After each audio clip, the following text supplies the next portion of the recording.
Então, é com alegria que eu gostaria de iniciar agora a sessão vespertina com uma palestra sobre a mesma temática da palestra anterior sobre distúrbios do sono.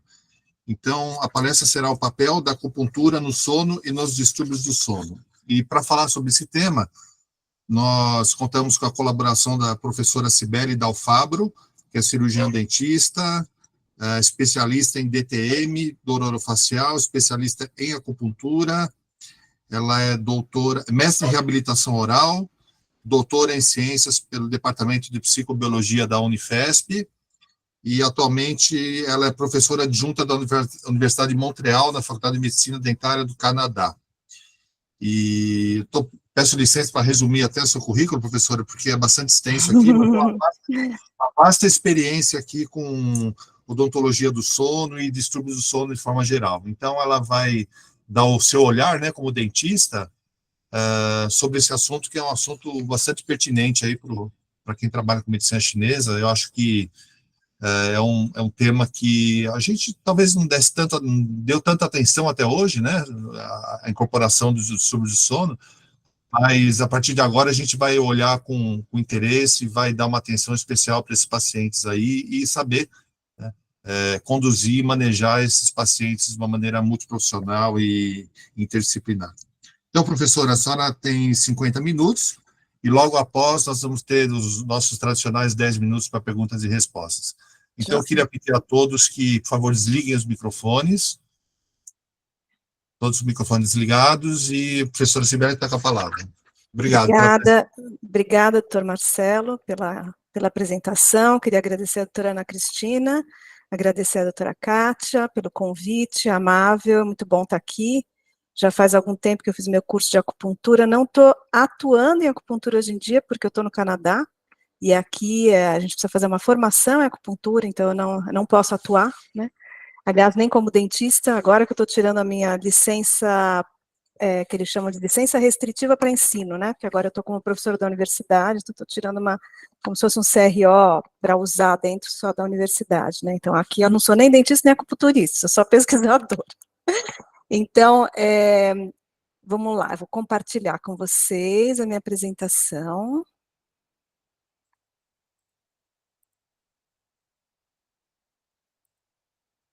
Compartilhou ou não? Está meio devagar.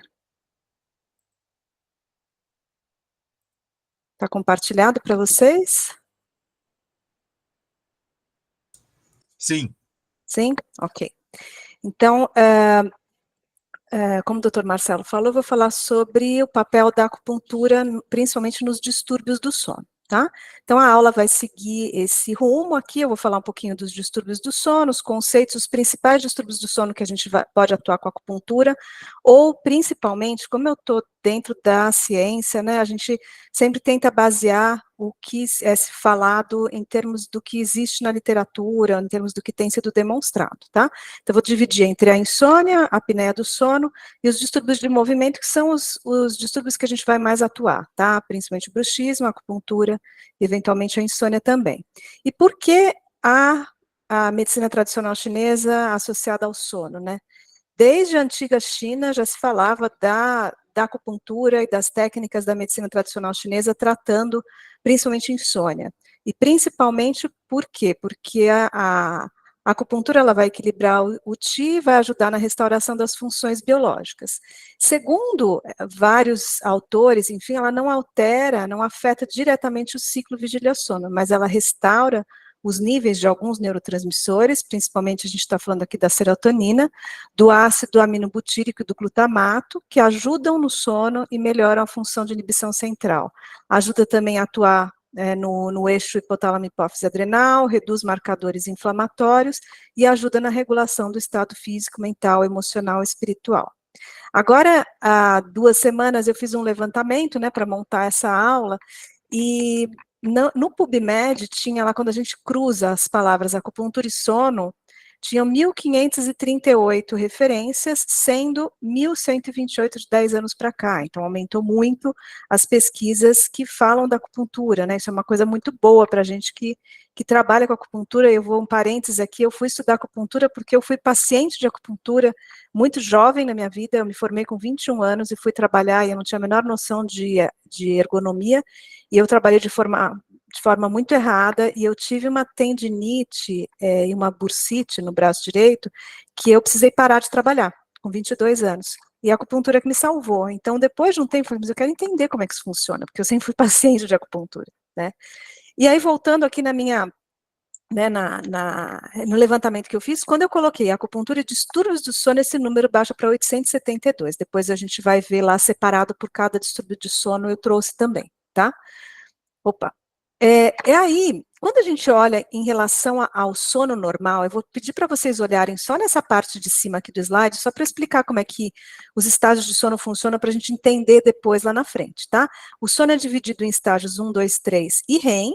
O 1, 2 e 3 é o sono não REM e aqui é o sono REM. Então, isso daqui é o que a gente chama do hipnograma, ou seja, a pessoa está acordada aqui em wake, começa a dormir, passa pelo estágio 1, que é um estágio transitório, o estágio 2 é um sono superficial, mas não é transitório, uma boa parte da noite, pelo menos 50% da noite é estágio 2, aí a gente entra no primeiro 3 da noite, e o primeiro REM, né, que isso daqui é o que dá o chamado latência do sono. E a gente vai ter esses ciclos durante a noite, então a gente vê que existe mais sono REM, que é o sono dos sonhos, onde a gente mais relaxa a musculatura, e o sono REM ele é mais presente na segunda metade da noite, e o sono N3, ou sono de ondas lentas, é presente mais na primeira metade da noite. E por que eu trago esse gráfico aqui para vocês? Porque aqui eu quero mostrar que tem vários neurotransmissores que são importantes, tanto para o sono como para a acupuntura. E entre eles, a gente está falando das monoaminas, principalmente da serotonina e da norepinefrina, mas a gente também está falando de opioides, de orexina, que são importantes no mecanismo da acupuntura. Então, aqui só chamando a atenção que a serotonina e a norepinefrina, que fazem parte das monoaminas, elas estão muito altas durante a vigília. No sono REM, o sono, quando a gente começa a dormir, o principal neurotransmissor é o GABA, tá? Então, o GABA aumenta muito, que ele está reduzido na vigília, mas as monoaminas, a serotonina e a norepinefrina reduzem. E no sono REM reduz mais ainda, tá? O sono REM, ele é caracterizado principalmente pela presença de acetilcolina, tá? Então, os outros neurotransmissores todos reduzem. E eu acabei de colocar esse slide depois da aula do professor Tal, porque ele falou um pouquinho desse mecanismo entre a relação entre a dor e o sono, né?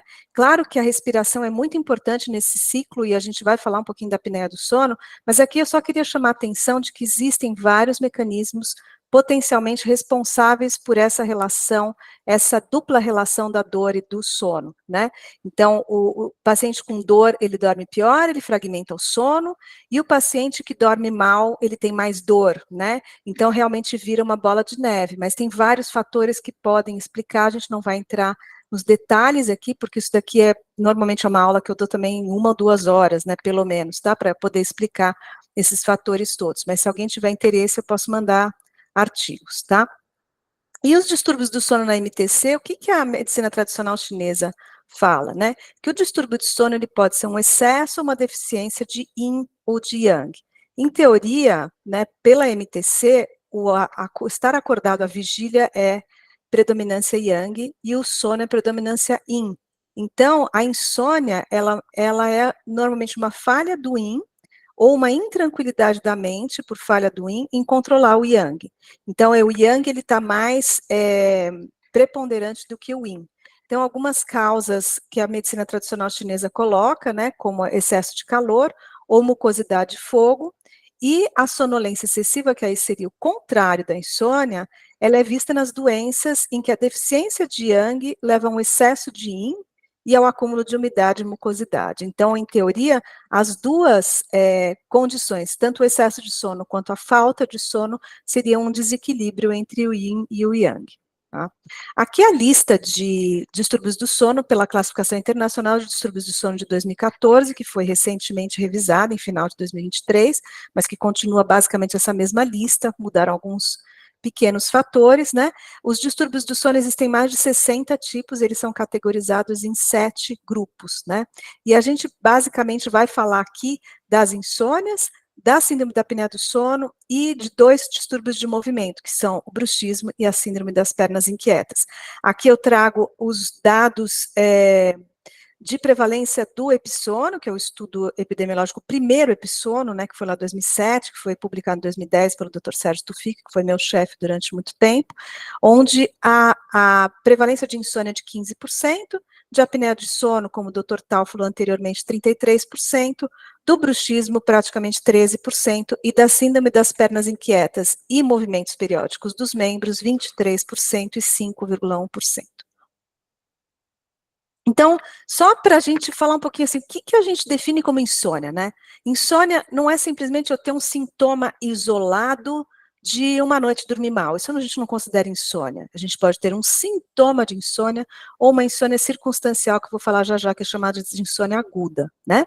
Então, ela, na realidade, é quando a gente tem uma oportunidade adequada para dormir, mas ou eu tenho queixa de iniciar o sono, ou meu sono não dura o suficiente, ou meu sono não se consolida, eu fico acordando, e eu tenho queixas relacionadas a isso. Posso ter o despertar precoce também. Então, eu preciso ter prejuízo diários, preciso ter queixas, e preciso ter uma oportunidade adequada, ou seja, ter uma boa higiene do sono, um bom local para dormir, tudo.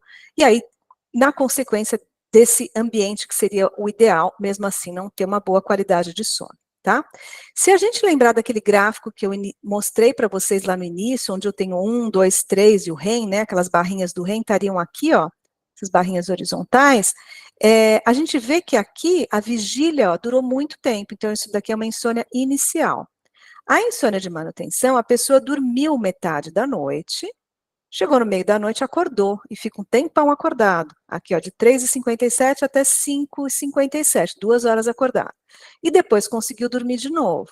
E o despertar precoce, a pessoa acorda antes do horário normal e não consegue voltar, acorda muito antes do horário normal, né? Acordou aqui às 4 da manhã e não consegue conciliar mais o sono. Tá? O importante é dizer que a insônia, o diagnóstico é clínico. O exame de sono, seja ele qual tipo for, ele somente é indicado na suspeita de algum outro distúrbio de sono, tá? Então, o diagnóstico da insônia é clínico. E aí, a insônia pode ser aguda ou ela pode ser crônica. Então, a aguda é um padrão mais irregular, acontece de vez em quando, ela tem uma prevalência altíssima, 50% das pessoas têm eventualmente insônia. E a insônia crônica, aí sim é considerado distúrbio da insônia, né? Hoje se fala também em insônia sintomas e insônia síndrome, tá? Então, a insônia, para a gente considerar como uma doença, ela tem que acontecer pelo menos 3 vezes por semana nos últimos 3 meses. E alguns autores falam em queixas de demorar 30 minutos ou mais para dormir. Tá? Então, é 30-3-3, fácil da gente lembrar. Em termos de fatores, né, o que leva a pessoa a ter insônia, a gente tem que lembrar que a gente fala muito dos fatores de estresse, né, e dos fatores perpetuadores da insônia, inclusive a dor está aqui no meio, mas existem fatores de vulnerabilidade, né, de predisponibilidade individual, fatores genéticos, e que os fatores, a hiperexcitabilidade cortical, mas existem os fatores também ambientais, né, que estão relacionados a esses fatores de estresse, de ansiedade, que potencializam muito a insônia, tá? Em termos de avaliação, a gente utiliza muito o ISI, que é o inventário de insônia, que foi publicado pela Céline Bastien, aqui do Canadá, e validado em português pela Laura Castro, lá do nosso grupo da Unifesp. Então, é um inventário super simples de utilizar, que a gente consegue classificar o paciente em tendo normal, insônia leve, moderada ou grave, tá? A gente pode usar diários de sono também, tem vários tipos de diários de sono que podem ser utilizados, que são interessantes porque o paciente se percebe, né, ao longo do tempo, ele vai anotando como que ele dorme, como que ele acordou, como é que foi a noite dele, e como que ele passou o dia, se ele tomou álcool, o tipo de alimento que ele comeu antes de dormir, que horas ele comeu, se ele tomou muita água, né, que às vezes tem coisas muito simples, o paciente bebe muita água e fica acordando no meio da noite para urinar e fala que não tem uma boa qualidade de sono, mas às vezes é só uma adaptação comportamental, né.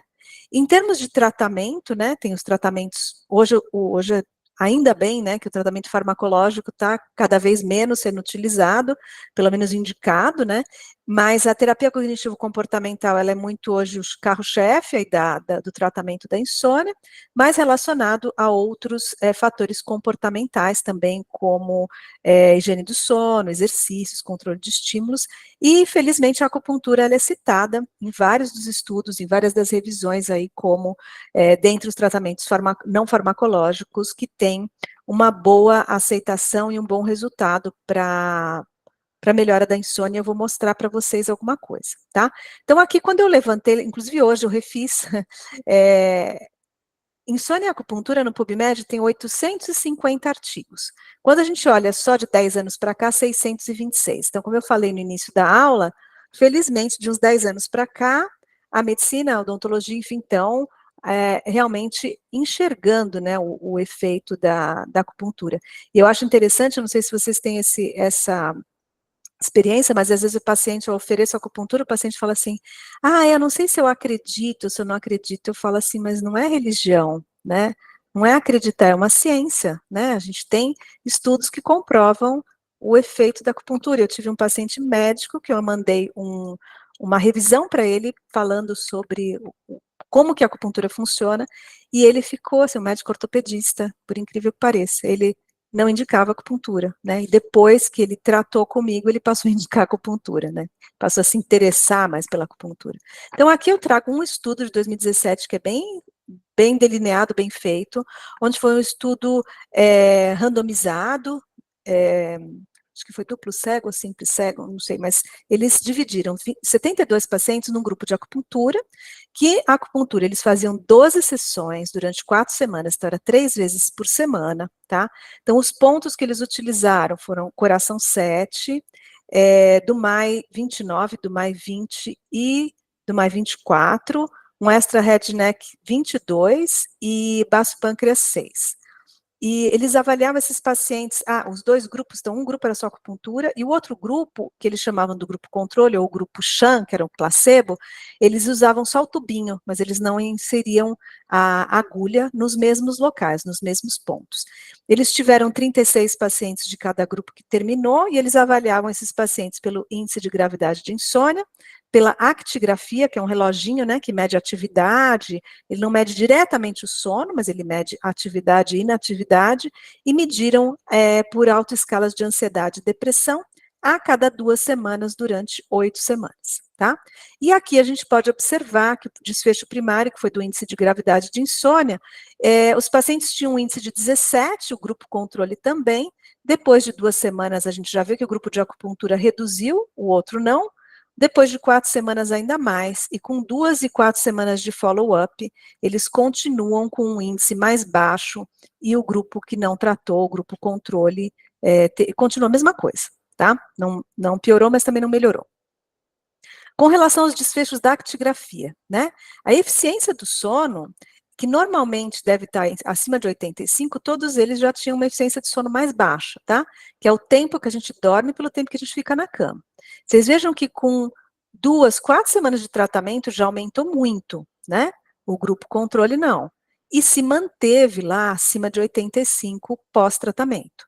Os despertares foram a mesma coisa, reduziu de 20 para em torno de 10, e aqui continuou em torno de 20, e o tempo que o paciente dorme, que não tem um nível de normalidade, depende da idade, tá?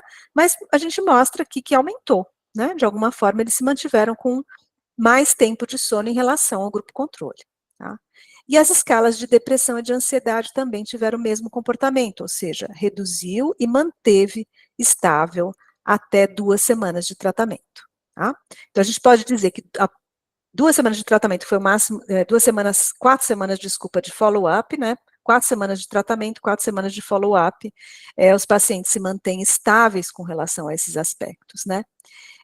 Com relação à eletroacupuntura, esse estudo aqui, ele avaliou 3 grupos de pacientes, então ele dividiu, um grupo fez eletroacupuntura, um outro grupo eletroacupuntura sham, ou seja, não foi aplicada, né, e um outro grupo que ele chamou de usual care, ou seja, higiene do sono, né, então você vai cuidar do seu ambiente de dormir, de não comer coisas pesadas à noite, de não ter ruído onde você dorme, de ter um ambiente confortável, enfim, né? Então, aquele aspecto da higiene do sono geral. E a gente pode observar aqui que a eletroacupuntura que está em verde, ó, é o que teve, pelo índice de gravidade de insônia, reduziu aqui e foi reduzindo cada vez mais até 12 semanas. A gente vê que aquele que achou que estava aplicando acupuntura, mas não era bem acupuntura, logo no início ele reduz, mas depois ele aumenta um pouquinho, ó, ele sempre se manteve mais baixo, né, do que estava lá no início, mas ele se mantém mais alto do que a acupuntura real. E aqueles que só trataram com higiene do sono se manteve mais ou menos estável, ou seja, eles diminuíram muito pouco em relação à condição inicial, tá? E esse artigo aqui que acabou de sair, esse outro aqui, não, esse é 2020. Esse aqui de 2024, agora, que saiu há pouquíssimo tempo, eu achei muito interessante porque eles sugerem o uso da eletroacupuntura na retirada de medicamentos, ou seja, vamos trocar o tratamento medicamentoso pelo tratamento não medicamentoso, né? Então, a gente observa aqui, a gente tem um grupo tratamento, que eles foram tirando o medicamento e aplicando acupuntura, e um grupo controle, que eles foram só reduzindo o medicamento e dando, para os dois grupos, eles deram sugestões de melhorar a higiene do sono. E a gente vê que, com 14 dias e 28 dias, o grupo tratamento realmente teve menor índice de insônia. E o tempo que eles dormiram, vocês vejam aqui, ó, esse com o quadrado mais cheio, que é a linha cheia, o tempo que esses pacientes conseguiam dormir, ó, ao longo de 15 dias até 28 dias, sempre foi maior do que aqueles que só tiraram o remédio e não fizeram o tratamento com a acupuntura, tá? Então, isso eu achei bem interessante. E tem um outro trabalho, também agora de 2024, que foi uma meta-análise da eletroacupuntura para insônia. Então, esse trabalho eles incluíram, vocês vejam que ainda não é muito, né, gente? Se a gente vê que 2.000, nem 2.500 pacientes incluídos em 31 estudos. Então, é uma coisa que a gente ainda tem que estudar mais. Aliás, parênteses, eu estou como professora aqui da universidade, preciso de alunos de mestrado, doutorado, se vocês quiserem se candidatar, eu estou aceitando. Então, a eletroacupuntura para insônia, né, segundo essa meta-análise, ela foi mais efetiva na melhora da insônia do que o cuidado geral, que é o usual care, que é a higiene do sono, né, a acupuntura Shan, que é o placebo, e a acupuntura normal. Então, a eletroacupuntura teve um efeito muito bom, e a melhor eficácia foi quando ela foi aplicada por pelo menos aí 2 meses, tá? Então, segundo esse estudo, a eletroacupuntura pode promover uma melhora significante na qualidade do sono dos pacientes com insônia, e ela é adequada para o tratamento de vários tipos de insônia. Mas eles falam aqui que alguns artigos foram ensaios de um único centro, então a gente cada vez mais precisa fazer trabalhos multicêntricos, né? E alguns com amostra muito pequenas, e alguns eram artigos de baixa qualidade, tá? Vou falar um pouquinho agora da apneia do sono, né? Já foi falado um pouco na parte da manhã pelo professor Tal, inclusive sobre a prevalência, né? A prevalência no Brasil, ela é baseada no estudo do Instituto do Sono, lá da onde eu ainda faço parte, né? Onde foram levantados dados clínicos e polissonográficos de 1.111 pessoas, se não me engano, na cidade de São Paulo, 1.101, e a prevalência foi de 1 em cada 3, tá? 1 em cada 3 pessoas adultas na cidade de São Paulo tem apneia do sono. A gente não extrapola isso para o Brasil porque, segundo esse estudo, cerca de 50% a 60% da população de São Paulo tem sobrepeso ou obesidade, que é um dos fatores relacionados à apneia do sono, tá? Então, o diagnóstico, ele se baseia tanto nos sintomas, quanto no monitoramento do sono e em exames complementares, se tiver a necessidade de avaliar comorbidades. Então, entre os principais sinais e sintomas, ronco alto, crônico, é bem clássico esse ronco entrecortado por pausas, não é aquele ronco constante, tá? Normalmente o paciente, ou quem dorme com ele, relata sufoco ou engasgo, muitas vezes o paciente não tem noção do que ele tem, quem vai saber é quem dorme junto com ele. Esses despertares noturnos frequentes, às vezes a pessoa se dá conta, às vezes não, sonolência diurna excessiva, também acidentes de trabalho automobilísticos, eles começam a ter alterações de memória, de cognição, de atenção, irritabilidade, então fatores que estão realmente relacionados a esse sono de má qualidade, tá? O monitoramento, eu vou falar daqui a pouco, ele pode ser com a polissonografia completa ou com a polissonografia parcial, como nós vimos na parte da manhã com o Dr. Tal.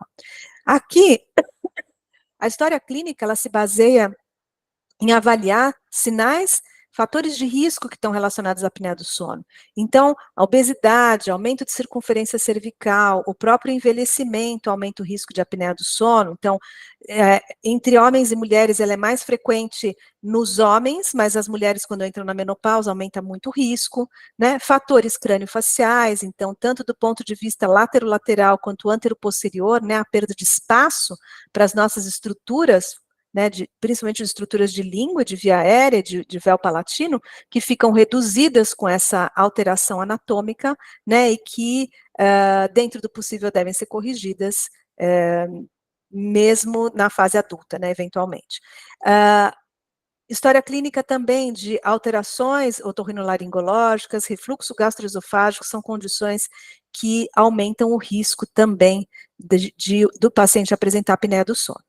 E é interessante a gente ver que nem sempre os pacientes têm o diagnóstico e têm o sintoma na mesma gravidade. Então, tem muita gente que tem apneia do sono grave e não sente nada, muita gente com apneia do sono leve tem muito sintoma. Então, esse grupo aqui da Islândia, eles levantaram os dados de quase 1.000 pessoas lá, e eles aqui todos esses pacientes eram pacientes com apneia moderada a grave, e mostraram que 1 em cada 4 pacientes não sente nada, tá?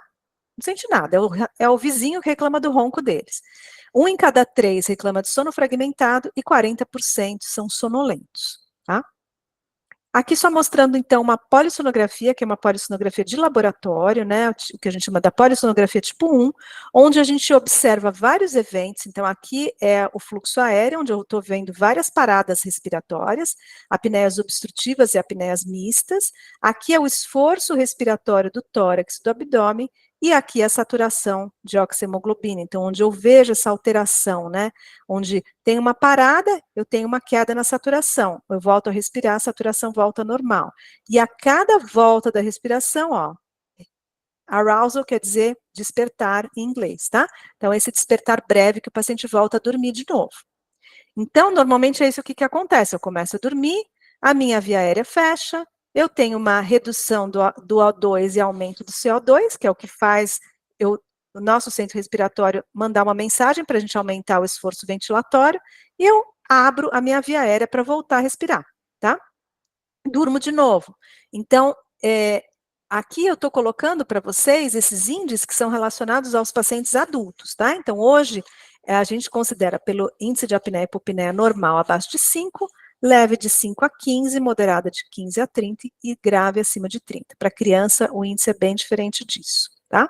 E aqui é só uma revisão mostrando, né, como que a via aérea, normalmente, desses pacientes é estreitada por vários fatores, como, por exemplo, o acúmulo de gordura, ou por uma retrognatia maxilar ou mandibular, ou ambas, né, reduzindo esse espaço de via aérea. Onde a gente pode ter também fatores como refluxo gastroesofágico, piorando, né, a condição local dessas estruturas. Então, aqui mostrando o que eu acabei de mostrar no outro gráfico, né, os despertares, a saturação, né, e os eventos de apneia obstrutiva. Então, o que mais chama atenção quando a gente olha essas polissonografias, quais são o que a gente chama de desfechos primários, o que a doença causa de imediato para o nosso organismo? Fragmenta o sono, hipóxia intermitente. Então, a hipóxia intermitente não dá tempo do nosso sistema cardiovascular se adaptar com aquele oxigênio mais baixo, porque eu volto a ter oxigênio alto de novo. Então, essa alternância do O2 alto e baixo, tá? Então, esses desfechos, né, que são os eventos fisiopatológicos, principalmente a hipóxia e a fragmentação, elas vão causar uma série de alterações, né, principalmente a gente fala muito hoje em dia da apneia com a hipertensão, com a diabetes, mas o que acontece antes de chegar lá, né? Eu tenho aumento de pressão arterial, eu tenho uma desregulação metabólica, sistêmica, endotelial, miocardial, causada por quê? Por esses mecanismos intermediários, principalmente o estresse oxidativo e a ativação do sistema nervoso simpático, ativação do eixo HPA, né? E a acupuntura, ela já foi demonstrada por melhorar o estresse oxidativo e promover uma neuroregulação no eixo HPA e uma neuroregulação autonômica. Então, a gente está falando de uma técnica que a gente tem como demonstrar sim, né? Se alguém vier com essa história de acredito ou não acredito, a gente tem né, muita demonstração em termos de pesquisa do porquê que a acupuntura funciona, né. Falando dos tratamentos para a apneia do sono, a gente já vai entrar na acupuntura, os tratamentos mais aceitos hoje do ponto de vista clínico, né, são os aparelhos de pressão positiva, então aqui o CPAP ou BIPAP, os aparelhos intraorais, que é basicamente o que eu trabalho, né, muito mais com o aparelho intraoral, hoje em dia muito menos, porque agora eu vou dar aula na área de geriatria, a fonoterapia e a acupuntura, né, entre os tratamentos cirúrgicos, aqui algumas abordagens, que a gente não vai entrar em detalhes, e sempre pensar que o paciente deve procurar ter abordagens comportamentais e controle de comorbidades para que a apneia do sono se mantenha sob controle, né? Não adianta a gente tratar e o paciente ganhar peso, por exemplo, ele continuar bebendo antes de dormir, né? Continuar tendo muito refluxo. Então, são condições que precisam ser conduzidas ao mesmo tempo, tá? Aqui, quando eu fiz o levantamento lá no dia 2/8, né, da apneia do sono com acupuntura, tinham 26 estudos, gente, é muito pouco ainda, né? Tem poucos estudos e os protocolos são protocolos sugeridos, porque a gente não tem muitos estudos mesmo. Então, eu trouxe aqui 2 estudos da Ana Flávia, que foi aluna lá da Unifesp, já faz algum tempo que ela publicou, foi o mestrado e doutorado dela. Então, nesse primeiro estudo, ela fez 10 sessões de acupuntura e acompanhou esses pacientes durante 2 semanas. Serão 10 pacientes com acupuntura, 10 placebo e 10 controles, tá? 9 controles, desculpa. Então, aqui foi o critério para a escolha dos pontos, né? Eu vou descrever nos slides seguintes os pontos que ela utilizou, que eu acho que fica melhor do que a gente descrever aqui, que aqui está mais... Então, aqui, os pontos em cabeça e pescoço que ela selecionou para tratar a apneia do sono. Então, ela usou do MAI 20, que é descrito como um ponto muito utilizado para insônia, para ansiedade, né? Porque ele é usado para controlar o Yang. O REIMAI 23, que é utilizado muito para problemas de língua e garganta, principalmente, e o intestino grosso 20, principalmente para essas questões mais respiratórias. Então, por isso que ela escolheu esses pontos, tá? Os pontos em membros superiores que foram utilizados foram o intestino grosso 4, pulmão 7 e pericárdio 6, então foram pontos que ela escolheu, principalmente no intestino grosso 4, né, que a gente, ponto bombril, né, brincando que serve, tem 1001 utilidades, mas que a gente usa muito para essa parte respiratória também, além da nossa área, né, da odontalgia. O pulmão 7 também, por estar relacionado à parte respiratória, e o pericárdio 6 é mais relacionado à insônia, tá?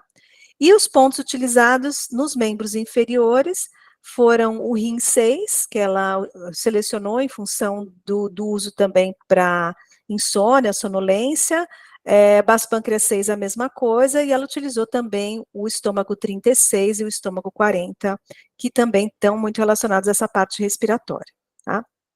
Então, a condição aqui dos 3 grupos que ela estudou, mostrando que os grupos eram semelhantes, né? E que, quando ela avaliou sonolência e qualidade de vida, a gente vê que o grupo acupuntura, a sonolência, ela varia de 0 até 24, tá? Então, quanto mais alto, mais sonolento. Então, os pacientes tinham um índice de sonolência de 11, mais ou menos 3, depois de 12 semanas de acupuntura, baixou para 7, mais ou menos 3. E o grupo Shan ficou igual, o grupo controle ficou igual. Aqui em verde são os parâmetros de qualidade de vida. E aí eu coloquei num quadradinho aqueles que tiveram uma significância com o tratamento. Aí quanto maior é melhor, né? Quanto maior o índice de qualidade de vida, melhor a qualidade de vida desse paciente. Então a gente observa aqui que melhorou vários aspectos, né? 4 dos 8 aspectos da qualidade de vida com a acupuntura. Com o Shan, vocês vejam NS não teve diferença em um único aqui, que teve um efeito placebo para a saúde mental. E quando ela viu a polissonografia, aqui sim ela usou polissonografia tipo 1, né? Então vocês vejam que a acupuntura, o índice de apneia e hipopneia baixou de 19, mais ou menos 4, para 10, mais ou menos 5. No grupo Shan não foi significante, no controle não foi significante. E a saturação também teve uma melhora com a acupuntura. Então, a gente pode dizer que nesse trabalho dela, né, a acupuntura melhorou tanto os parâmetros polissonográficos quanto as queixas subjetivas, e o resultado do tratamento durou até 2 semanas. Depois, a mesma pessoa, Ana Flávia, fez o doutorado dela. Aquele foram 10 sessões. Aqui foi uma única sessão, ela queria ver, a sessão era feita às 20 horas antes da polissonografia, e ela teve 4 pacientes com apneia moderada, que ela dividiu em 4 grupos. 10 para acupuntura manual, 10 eletroacupuntura com 10 Hz, e mais 10 com 2 Hz, e 10 pacientes no grupo controle. E os pontos que ela utilizou estão aqui. Então, foi intestino grosso 4, intestino grosso 20, pulmão 6 e pulmão 7, estômago 36 e 40, baço pâncreas 6, rim 6, do MAI 20, do MAI 28 e o extra head neck 21, tá? E aqui os pontos utilizados para eletroacupuntura, tanto de 2 quanto de 10 Hz. E aqui a gente pode observar, né, até nesse gráfico aqui, acho que fica mais fácil, aqui o antes está em barrinha escura e o depois está em uma coluninha branca. Então, a gente vê que a acupuntura manual reduziu bastante, né, o índice de apneia e hipopneia, vocês vejam que de 22 aqui para 11, né, e a acupuntura de 10 Hz, tá? A acupuntura de 2 Hz não deu muito resultado, assim como o controle também manteve igual, tá? Então, o que eles concluem é que uma única sessão, tanto de acupuntura manual quanto de eletroacupuntura de 2 Hz, teve um efeito agudo em reduzir o índice de apneia e o número de eventos respiratórios nos pacientes com apneia moderada, tá?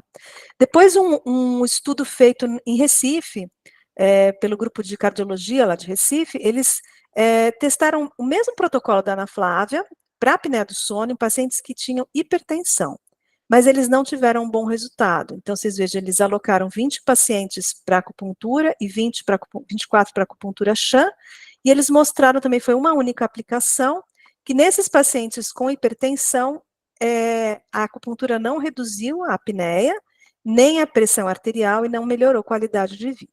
Tá?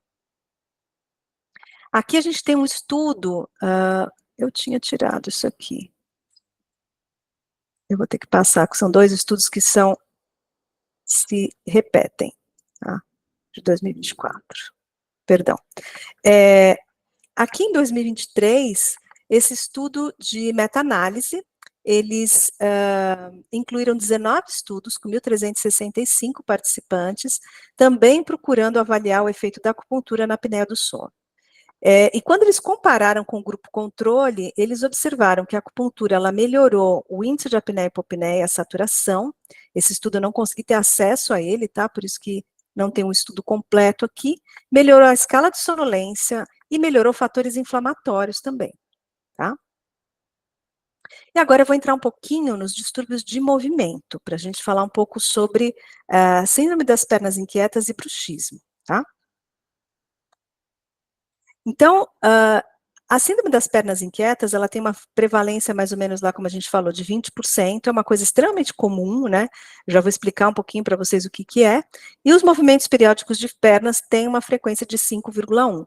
Movimento periódico de perna parece um bruxismo na polissonografia, mas é nas pernas, então ele é bem periódico mesmo, pode acontecer da pontinha do dedo até o membro total. E a síndrome das pernas inquietas, ela é uma sensação como se fosse um adormecimento das pernas, uma sensação irresistível de precisar mexer as pernas no comecinho do sono. Então, a síndrome das pernas inquietas, ela acontece no início do sono, e os movimentos periódicos dos membros acontecem no meio do sono, normalmente no estágio 2, tá? E o bruxismo do sono, a gente já vai falar em seguida. Então, a síndrome das pernas inquietas, essa foto aqui, ela ilustra muito bem, né, uma pessoa tentando se mexer e não acha uma posição. Então, essas são as falas dos pacientes, né? Formigamento, comichão, tensão, gastura, insetos rastejadores dentro das pernas. Então, como as pessoas relatam, né, esse distúrbio do sono, né, que é chamado da síndrome das pernas inquietas. E, normalmente, essas pessoas têm uma dificuldade em iniciar ou manter o sono, e uma urgência para mover as pernas, tá? A tríade de sintomas é o que define o diagnóstico, então essas sensações desagradáveis, que se intensificam no início da noite, que pioram em períodos de repouso, e o paciente tem urgência em mover os membros. Isso pode acontecer também durante o dia, tá? Sabe aquele colega que está do teu lado assistindo a aula e que não para de mexer as pernas, né? Manda ele para um especialista fazer um teste de sono, ver se ele não tem síndrome das pernas inquietas, porque às vezes é isso, tá? E os movimentos periódicos de membros, como eu falei, né, tem essas contrações repetidas das pernas. Normalmente essas contrações variam aí de 0,5 até 10 segundos, e normalmente elas estão associadas a despertar, né? Geralmente, o diagnóstico é um diagnóstico bem objetivo, só que às vezes o paciente tem sintoma de insônia, tem sintoma de fadiga, e a gente vai fazer esse diagnóstico. Tem que ser uma polissonografia completa, por isso que precisa saber que tipo de polissonografia indicar, tá? Não dá para fazer tipo 4 em todo mundo, né? Tem que saber, eventualmente, que tem pacientes que precisam de um exame completo, né? Então, aqui, a polissonografia, ou melhor, a acupuntura nos distúrbios de movimento durante o sono. Quando a gente levanta lá na mesma data, né, agora em agosto, 31 resultados para acupuntura relacionada a movimentos periódicos de síndrome das pernas inquietas, e 9 resultados apenas para bruxismo relacionado à apneia do sono, né? Então, eu trouxe aqui um estudo que eu acho interessante, publicado em 2017, que eles avaliam, aqui é só uma revisão, desculpa, aqui esse estudo que avalia a acupuntura para pacientes que têm a síndrome das pernas inquietas. Eles não utilizaram polissonografia, eles utilizaram a actigrafia. Então, aqui no primeiro gráfico é a actigrafia, no segundo gráfico é a atividade no início da noite, no terceiro é uma escala de movimentos de perna, e no 4 a escala de sonolência. E a gente pode ver que a acupuntura, que é a bolinha cheia, né, 15 pacientes, os índices estão sempre mais baixos do que a bolinha vazia, que são os pacientes que tiveram o sham, né, ou seja, que não fizeram polissonografia. Então, esses pacientes foram avaliados, foram tratados durante 6 semanas com acupuntura, mostrando essa evolução, né, ou seja, a acupuntura melhorou todos esses parâmetros, né. Então, a acupuntura melhorou a atividade muscular nesses pacientes com síndrome das pernas inquietas, e pode ser uma forma de tratamento integrativo para adequar no manejo a longo prazo desses pacientes, tá? Vamos falar um pouquinho do bruxismo do sono, né? O bruxismo do sono é definido pela atividade dos músculos mastigatórios, que ocorrem durante o sono de forma rítmica. O rítmico é o ranger ou bater os dentes, e de forma não rítmica, que é o apertar os dentes. A gente utiliza muito na literatura esse termo, o RMMA, né, que é um termo onde a gente define os tipos de evento de bruxismo, mas eu vou mostrar exatamente no gráfico para vocês, fica mais fácil de entender, tá? Hoje se discute muito se o bruxismo é um distúrbio ou um comportamento, né? Tem um grande debate aí até quando, a partir de quando que eu devo considerar um comportamento. Se todo mundo tem um bruxismo de vez em quando. E um parênteses interessante, a gente está publicando um estudo que foi o que a gente chama do follow do Epsono. Os pacientes que tiveram lá aqueles 12% de bruxismo foram convidados a fazer parte de novo, quer dizer, todos foram convidados, né, a fazer parte da sequência, e a gente viu que o bruxismo aumentou muito, né? Será que aumentou muito as queixas porque os pacientes estão sabendo mais do que é, aparece mais na mídia e tal? Ou será que aumentou de verdade? Será que as pessoas estão mais estressadas? Ou só é um outro momento da vida delas que a gente está avaliando? Porque o bruxismo pode ser cíclico, tá? Ele não é necessariamente uma patologia que o paciente vai ter sempre. Inclusive, uma das sugestões, né, aqui eu trago um dos consensos, uma das sugestões é que se chame um bruxismo, isso ainda não é um consenso, tá, gente, assim, do bruxismo normal, entre aspas, o bruxismo patológico, ou patobruxismo em inglês, onde nessa situação a gente tem danos bucais, ou a gente tem comorbidades associadas, porque tem situações onde a gente tem um relato de alguém que dorme junto, algum ruído, e quando a gente vai avaliar o paciente não tem dor, ele não tem sintoma, ele não tem desgaste, quer dizer, talvez seja uma coisa eventual que aconteça com esse paciente, talvez ele ainda não tenha desenvolvido as alterações, a gente deve tratar antes, deve fazer uma coisa preventiva, tudo isso são questões ainda muito mal respondidas, tá? E a gente está fazendo, eu estou fazendo parte agora de um consenso, que começou a ser feito agora em 2024, né, que é um consenso, a sequência desse consenso internacional, aonde a gente deve publicar ainda esse ano uma reavaliação desses consensos que têm sido feitos de bruxismo, baseado no que tem de ciência, baseado em tudo que está publicado, enfim, para que a gente consiga definir melhor esses dados de definição, de diagnóstico, de prevalência e tudo mais, tá?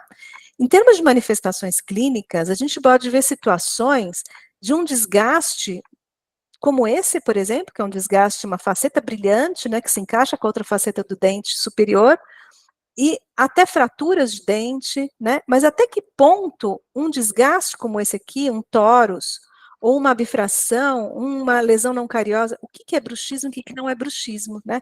Tem muita coisa que a gente ainda não sabe, mas com certeza não é tudo que é desgaste na boca que é bruxismo, e hoje em dia a gente está tendo muito mais estudos em relação a isso, né, da importância do pH salivar, para que a gente defina o que é normal do que não é normal, tá? E os sinais e sintomas clínicos, eles podem estar presentes ou não, então, o paciente ter desconforto na musculatura mastigatória, acordar com os dentes cerrados sensíveis, né, ter essa rigidez muscular mastigatória, disfunção temporomandibular, cefaleias ocasionais, isso pode estar presente ou pode não estar presente, tá? Se a gente puder falar nas duas principais consequências do bruxismo, numa eu estou falando, de um lado eu estou falando de dor, de sintomas de desconforto, do outro eu estou falando de sono, mas eu tenho pacientes que não têm desconforto nenhum. E aí eu quero usar uma frase, que eu tenho duas amigas que dão muitas aulas nessa área aí, que é a Adriana e a Juliana, elas usam muito, falam muito isso, DTM não é bruxismo, o bruxismo não é DTM, são duas coisas que podem estar associadas, porque eu tenho o bruxismo, tanto da vigília como o bruxismo do sono, como um fator de risco para ter DTM. Mas o fator de, a gente não pode colocar as coisas como sinônimos, tá? E eu vejo muitos na literatura na área de fisioterapia, por exemplo, me convidaram para escrever um capítulo de um livro e eu vi a confusão que as pessoas fazem, né, de achar que está tratando o bruxismo, na realidade estão tratando a dor, né? O paciente muitas vezes continua tendo bruxismo igual, né? Será que eu preciso proteger os dentes, eu preciso colocar uma placa? O que eu preciso fazer para esse paciente, né, para ele não ter as consequências, tá? Em termos de diagnóstico, a gente chamava essa forma de diagnóstico de questionário impossível, questionário clínico, exame clínico chamava-se de provável e chamava-se de, quando fazia polissonografia, em diagnóstico definitivo. Isso aqui estava nesse consenso de 2018, teve muito debate, por isso que está sendo mudado. Então, a gente utiliza hoje, né? Quando a gente usa só questionário, é subjetivo, então é baseado no que o paciente relata, baseado na clínica pelo desgaste, e aí também existe um fator, né, alguns fatores subjetivos do desgaste, porque é o desgaste ao longo de uma vida de um paciente, e a gente não sabe exatamente em que momento esse desgaste aconteceu e por qual causa, e o baseado em algum instrumento, que pode ser uma polissonografia tipo 1 ou 2, pode ser um exame domiciliar, tá? Aqui só mostrando como que aparece o bruxismo para a gente numa polissonografia. Então, aqui eu tenho um traçado do tipo fásico, aqui é o eletroencefalograma, aqui em cima, aqui em marrom eu tenho 2 traçados de masseter, e aqui eu tenho a parte respiratória aqui embaixo. Então, aqui eu tenho o paciente que está rangendo, tá? Aqui no tônico, ele está apertando, e aqui o misto, ele começa apertando e depois ele range, tá? Isso aqui é bem típico de polissonografia para bruxismo, que é o que a gente mais usa, a politipo, no Canadá a gente está usando aqui muito a politipo 2 para fazer o exame em casa, mais completo, porque a gente precisa dessa parte do despertar que os exames tipo 3, tipo 4 não vêm, tá? Quando a gente fala de bruxismo associado à acupuntura, tem muito pouca coisa. Então, assim, o primeiro artigo que eu achei lá atrás, eu até fiz um resuminho dele aqui, porque ele não tem disponível na literatura, é um artigo publicado pelo grupo da Itália, desculpem que aqui desconfigurou, de 43 pacientes, eles trataram um grupo com acupuntura, um grupo era só o contato da agulha, então era um tipo chã, e um grupo controle, que eles não fizeram nada, tá? E o que eles mostraram que tanto o grupo acupuntura quanto o grupo de contato da agulha reduziram a hipertonicidade muscular em todos os músculos, com exceção do músculo esternocleido. Então, eles avaliaram temporal, masseter, digástrico e esternocleido. Tá?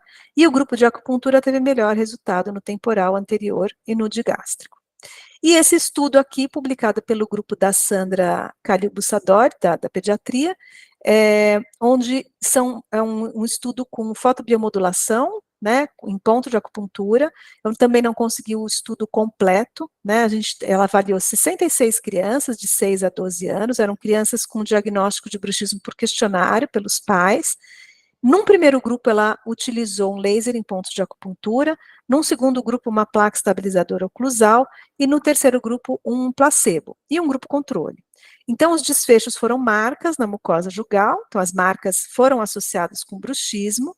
Ela observou que o grupo 1, ou seja, o grupo acupuntura, reduziu a cefaleia, mas também reduziu no grupo com a placa oclusal, não teve diferença, os dois foram bons, tá? E a força de mordida, ela foi mais reduzida com a acupuntura do que nos outros grupos, e o cortisol teve aumento nos níveis de cortisol salivar em todos os grupos. Então, ela conclui que as crianças com bruxismo responderam bem à terapia de fotobiomodulação, como evidenciado pela redução da força de mordida e das queixas de cefaleia. Professora, Oi, pois não. 5 minutinhos, a senhora consegue concluir? Já estou concluindo, tá? No finalzinho aqui. Tá. E aí, finalizando, então, uma revisão que eu trago aqui, né, da efetividade. Por que a acupuntura funciona, então, né, nesses pacientes? Então, aqui eles levantaram, né, quais os estudos com acupuntura, a maioria deles são baseados em doenças do sistema nervoso e doenças do sistema músculo-esqueletal, ou de tecido conjuntivo, e quando a gente olha, né, o porquê que a acupuntura funciona nesses pacientes, a gente volta lá no início da aula, né, que a gente falou de estresse oxidativo, então melhora a resposta do estresse oxidativo, modula a inflamação, então melhora a resposta inflamatória, reduz a expressão de marcadores inflamatórios, contribui para a recuperação funcional e para a neuroregulação do sistema nervoso autônomo. Tá? Então, eu queria só finalizar falando que aqui no Canadá não existe acupuntura dentro das escolas de odontologia, aqui está bem mais atrasado do que no Brasil, não existe formação específica para dentista, o que existe são cursos, né, voltados aqui, ó, dentistas e médicos podem usar acupuntura em todas as províncias do Canadá e territórios, né, fisioterapeutas. Aqui no Quebec, onde eu moro, o fisioterapeuta não é habilitado para usar acupuntura, mas a gente tem que ter o título de médico, ou de dentista, ou de fisioterapeuta em outros estados, ou de quiroprata, enfim, a gente tem que ter alguma formação anterior para ir fazer um curso de acupuntura, tá? Por isso que eu não fui atrás aqui, porque eu nem dentista era. Então, mais uma vez, eu queria agradecer, né, o convite e estou à disposição para qualquer pergunta.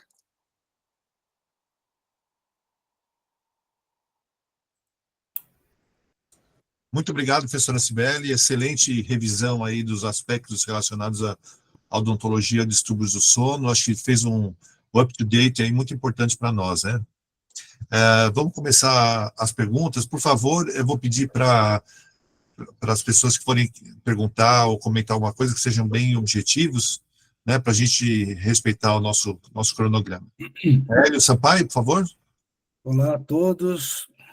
Estão me ouvindo? Sim. Bem? Doutora Cibele, em primeiro lugar, eu estou, assim, literalmente boquiaberto de ver o seu conhecimento. Obrigada. E a sua forma generosa, né, de estar compartilhando esse conhecimento com todos nós. Realmente, eu acho que está todo mundo com o mesmo sentimento. Parabéns. Obrigada. O que eu queria perguntar bem objetivamente, alguma experiência sua em relação ao seu tema, em relação à auriculoterapia? Eu nunca usei auriculoterapia para problema de sono. Quando eu fiz a minha formação, Torélio, primeiro eu queria agradecer os elogios aí, fiquei muito feliz de te ver. A gente não teve muita experiência com a auriculoterapia lá no curso da Faculdade de Medicina da USP, lá com o Dr. Vu, enfim. Então, a minha experiência com a auriculoterapia foi muito pequena, e eu tive um efeito muito bom nos meus pacientes com a acupuntura sistêmica, enfim, com as técnicas que a gente aprendeu, e tanto nos pacientes com apneia, quanto nos pacientes com insônia, e então acho que acabou ficando muito focado nisso, sabe? Eu não tenho a experiência com a aurícula. Legal. Bruninha, anota essa aí, hein? Vamos pesquisar? Obrigado, doutora, mais uma vez. Obrigado a todos. Eu agradeço. Acho que o professor Tal pediu a palavra. Pois não, professor Tal, pode falar. Obrigado, Sibeli, muito bom, gostei bastante, viu? Parabéns. Obrigada, obrigada. Especialmente essa parte de mecanismo de dor e informação, eu aprendi mais, eu acho que eu copiei esse slide, né? Eu acho que é muito bacana. Eu tenho uma pergunta, né? O repetição de ciclo sono, né? Agora já está mais esclarecido o que está causando esse ciclo.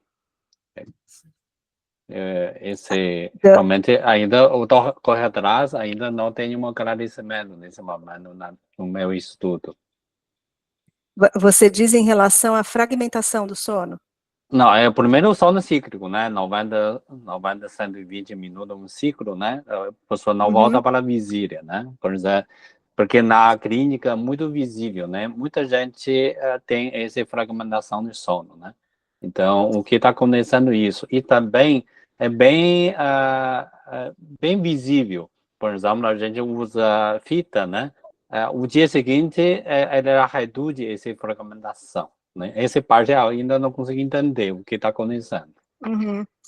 A fragmentação do sono, total, ela é uma coisa assim, ela tanto acontece na apneia do sono, eu acho que é uma dos distúrbios mais frequentes, né, mesmo dentro dos distúrbios do sono, mas a gente tem que lembrar que existem outros distúrbios que não são do sono, mas que podem fragmentar o sono também, como o distúrbio gastroesofágico, né, do refluxo gastroesofágico, que é bem frequente também, que fragmenta o sono, mas as condições dolorosas, né, que o senhor falou bem no início da sua aula, também sobre isso, né, dessa relação cíclica. Então, na acupuntura, né, o paciente em geral, ele vai procurar muito por quadros dolorosos, e o próprio quadro doloroso, ele é relacionado a essa fragmentação do sono, né. Inclusive, as pesquisas nessa área da relação entre o sono e a dor começaram aqui no centro que eu faço parte, aqui em Montreal, alguns, sei lá, 20, 30 anos atrás, até por isso que eu vim fazer um estágio aqui de pós-doc há muitos anos, e agora estou trabalhando aqui. Eles publicaram muitos assim, em relação a esses, aos mecanismos, né, o que pode explicar o paciente ficar acordando tanto, né, então, tanto que paciente que tem fibromialgia, eles podem ter uma intrusão de ondas alfa, que é uma onda de relaxamento, que é uma onda que ela não faz parte do sono, né, não deveria estar lá no meio do sono, eles têm intrusão de onda alfa no sono delta. Então, para você ver como eles têm o sono delta deles, que é um sono que deve ser um sono muito, é um sono reparador, né, um sono que inclusive reduz com a idade e tudo, nesses pacientes que têm fibromialgia ou síndrome de fadiga crônica, eles têm intrusão de alfa no sono delta, né, então tem vários estudos mostrando como que isso acontece. Esse estudo que eu coloquei lá, que é uma revisão, na realidade, que eu coloquei aquela foto no início da aula, é uma revisão que fala muito bem sobre isso. Se o senhor quiser, eu posso encaminhar, porque é uma revisão que mostra, pelo menos atualmente, pela medicina ocidental, né, como que se explica essa relação do sono com a dor, até onde a gente sabe. Na própria fisiológico, ele já é cíclico, né? Ele entra só no REM, depois ele volta para sono no REM. Por exemplo, o que está fazendo, ele sai do sono de REM, volta para sono no REM. Nesse momento, o que está acontecendo? Fisiológico já... Não, mas isso é fisiológico, né? Os ciclos de sono são fisiológicos. Sim, mas esse também é importante, né? Porque o que está fazendo isso e a gente consegue entender o que está quebrando esse processo. Por exemplo, na minha compreensão, o sono de REM, ele consome mais oxigênio. E ele tem mais, o tônus muscular reduz mais. E, seguinte, esse desequilíbrio de oxigênio, aumento de óxido carbônico, possível, o que eu entendo nesse momento, aumento do óxido carbônico pode estimular o corpo, ou seja, então, mas a gente tem... O que a gente tem que pensar é que esses ciclos de sono, que eu mostrei lá no início da aula, o hipnograma, ele acontece do paciente criança, bebê, até a terceira idade. Claro que o gráfico vai mudando, né, se a gente vai fragmentando mais o sono com o envelhecimento, mas esses ciclos são normais, né? Então, a gente entrar no estágio 1, 2, 3 e passar pelo REM e depois ter outros ciclos, isso é dentro do normal, mesmo que eu não tenha baixa de oxigênio. Quer dizer, eu tenho ciclos e os ciclos vão ficando mais longos, porque eu tenho mais REM, né, do meio para o final da noite. Então, em termos dos ciclos, eu entendo que seja uma coisa dentro do normal. Sim, ele é normal, sim, mas por isso esse é minha dúvida. Porque normal ele tem oscilação de oxigênio, óxido carbônico, até o óxido nítrico. Então, ele é fisiológico. Mas esse fisiológico, ele altera também, por exemplo, algumas vezes não tem uma margem bem clara, ele é fisiológico ou patológico. Mas na observação clínica está bem claro. Se a pessoa apresenta fragmentação de sono, se fosse leve e moderada, na clínica a gente usa fita, o dia seguinte já reduz a fragmentação. Então, esse é muito visível. Esse é muito visível. Por isso eu fui atrás. Se patológico é já outro ponto de vista para analisar. Só fisiológico, essa oscilação de oxigênio, se o óxido carbônico está fazendo a pessoa sair de sono de REM, volta só do sono no REM. Depois ele volta. Mas se essa oscilação ela fica bem balançada, depois ele até impacta a pessoa volta para a vigília. Então, quando ele... Claro, o resto faz parte, possível, né? Ele é uma somatização também. Mas o próprio... se esse ciclo fisiológico, já existe esse ciclo. Então, o que está oscilando, esse pode ser uma alteração principal, ou primária, né? Por isso, explica, a gente não trabalha o resto, só com a fita, ele já volta ao ciclo. Tá. Talvez eu não tenha conseguido responder a sua pergunta, ou talvez eu não tenha a resposta para a sua pergunta. Eu também fui atrás, eu não tenho resposta nesse momento, porque talvez a gente precisa buscar. Eu não achei um artigo fisiológico a explicar o que está formando esse ciclo. Uhum. Mais alguma dúvida, pessoal? Marcelo, acho que você está sem microfone. Eu desligo e acabo esquecendo de ligar. Sérgio, por favor, brevemente, suas considerações. Doutora, parabéns, em primeiro lugar, pela Obrigada. apresentação excelente. Os casos que eu atendi e atendo de apneia, eles não vêm isolados. Eles são multissíndrome. Verdade. E, muitas vezes, a apneia não é a primeira queixa, não é a queixa principal, ela aparece, né? Uhum. Normalmente, a queixa principal está relacionada à dor. Muitas vezes dor lombar, outras vezes fibromialgia, e a apneia está nisto, né? Uhum. Como é que a senhora aborda esses casos de multissíndrome com apneia? O que é caso, o que é a causa raiz de Difícil, tudo isso, né? difícil saber, né, Sérgio, o que é causa, o que é consequência, mas o que a gente sabe é que esses pacientes, eles chegam mesmo com multicomorbidades, né? Então, normalmente, esses pacientes chegam com apneia do sono, refluxo gastroesofágico é uma comorbidade muito frequente, como eles fragmentam muito sono, eles chegam com quadros dolorosos. Eu também sou especialista em dor, e aí muitas vezes o paciente procura por quadro doloroso, né? E como eu estou na área de sono há muito tempo, assim, vamos avaliar o sono desse paciente, porque você começa a fazer perguntas, você já vê que tem. Então, normalmente ele está ali no meio de um bolo mesmo. Eu tive a felicidade de, por muitos anos, trabalhar dentro do Instituto do Sono, e lá a gente tem uma clínica multidisciplinar, né? Então, a gente tem uma clínica com médico, com fisioterapeuta, com fisiatra, com o especialista médico, o fono que trabalha na área de sono. Então, a gente acaba indicando muito para esses colegas, né? Mas a acupuntura, eu acho que a gente tem uma ferramenta na mão muito poderosa, né? Que a gente já começa a dar um conforto para o paciente no início. Então, eu tenho sempre a sugestão, agora já tem algum tempo que eu estou sem clinicar, porque eu estou só na pesquisa aqui no Canadá, agora no ensino, mas a minha rotina eu tinha muito abordagem inicial do paciente com acupuntura, né? E depois entrando com o tratamento, por isso que eu perguntei para o Dr. Tal na aula dele se ele fazia essa associação, porque a gente aqui na medicina ocidental, a gente faz muito isso, né? Por quê? Porque os estudos mostram que a acupuntura, ela funciona muito bem, reduzindo a apneia do sono, mas muitos pacientes ela não normaliza.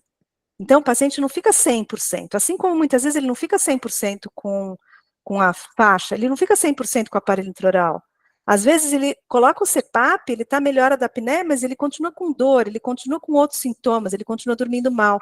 Então, a acupuntura, ela funciona muito bem como coadjuvante, né? E eu acho que o tratamento desses pacientes com distúrbio de sono não é um tratamento único mesmo.